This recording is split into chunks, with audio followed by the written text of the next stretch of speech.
Assalamualaikum warahmatullahi wabarakatuh. Hai anak Umi, apa kabarnya hari ini? Mudah-mudahan selalu sehat dan selalu semangat untuk mengikuti pembelajaran. Yuk kita mulai pembelajaran hari ini dengan lafaz basmalah. Bismillahirrahmanirrahim. Yuk simak penjelasan dari Umi. Tahukah anak-anak Umi, setiap makhluk hidup memiliki cara dan ciri khusus agar dapat bertahan hidup.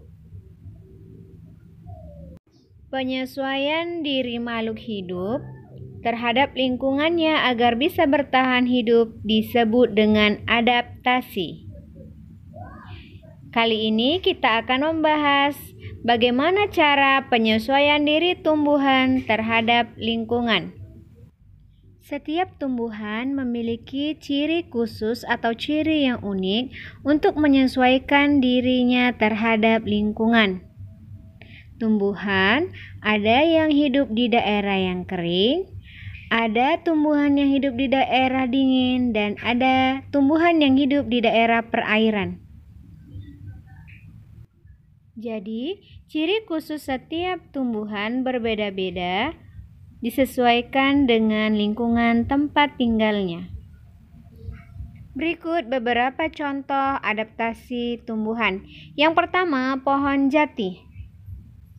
Pohon jati menyesuaikan diri dengan cara menggugurkan daunnya saat musim kemarau.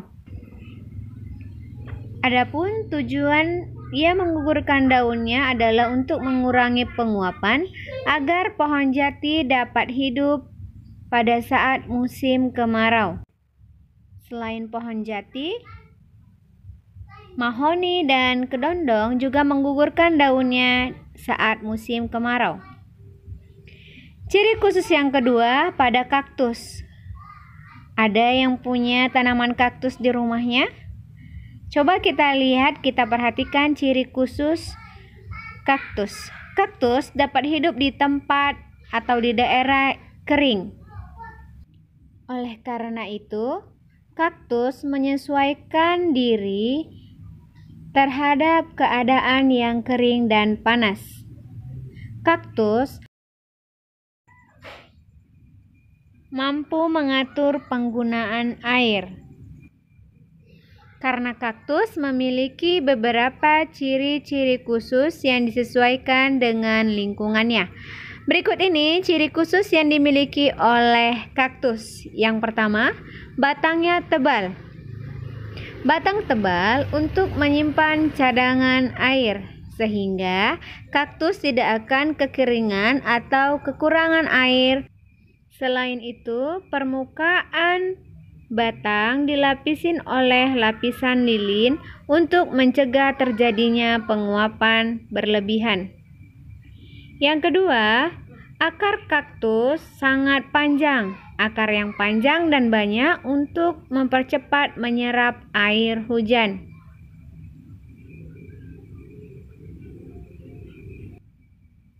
Selanjutnya, ciri khusus yang ketiga pada kaktus adalah daunnya berbentuk duri. Daun berupa duri ini bertujuan untuk mengurangi penguapan. Selain itu, duri juga berfungsi untuk mempertahankan diri terhadap hewan pemakan daun. Contoh yang ketiga adalah tumbuhan teratai. Anak-anak Umi pernah lihat tumbuhan teratai? Tumbuhan teratai biasanya hidup di daerah perairan. Meskipun terendam di dalam air, tumbuhan teratai tidak akan membusuk seperti tumbuhan-tumbuhan lainnya yang akan membusuk jika berada di dalam air. Berikut kita akan bahas bagaimana cara tumbuhan teratai beradaptasi terhadap lingkungannya untuk mempertahankan hidup, di mana teratai hidup di daerah perairan. Ciri khusus yang pertama, teratai memiliki daun yang berukuran lebar. Tujuannya untuk mempercepat penguapan. Hal inilah yang menyebabkan tumbuhan teratai dapat hidup di daerah perairan.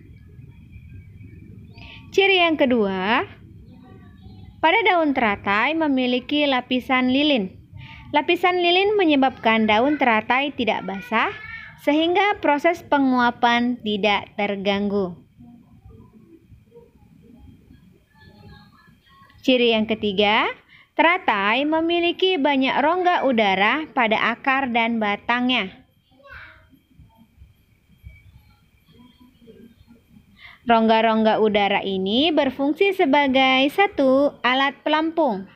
Yang kedua, mempermudah pertukaran udara.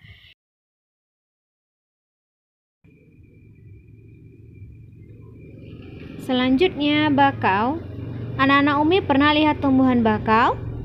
Tumbuhan bakau ini biasa hidup di daerah rawa yang tanahnya tergenang air, sehingga miskin akan oksigen. Bagaimana tumbuhan bakau menyesuaikan diri agar bisa tetap hidup? Ia menggunakan akar nafas untuk mengambil oksigen. Akar nafas berasal dari akar utama yang muncul ke permukaan. Pada akar nafas terdapat jaringan spons untuk mempermudah penyerapan oksigen. Masih banyak tumbuhan lain yang memiliki ciri khusus yang merupakan cara adaptasinya terhadap lingkungan. Perhatikan beberapa tumbuhan yang ada di sekitar kamu. Sampai di sini pembelajaran hari ini. Kita tutup pembelajaran hari ini dengan lafaz hamdalah, alhamdulillahirabbil alamin. Assalamualaikum warahmatullahi wabarakatuh.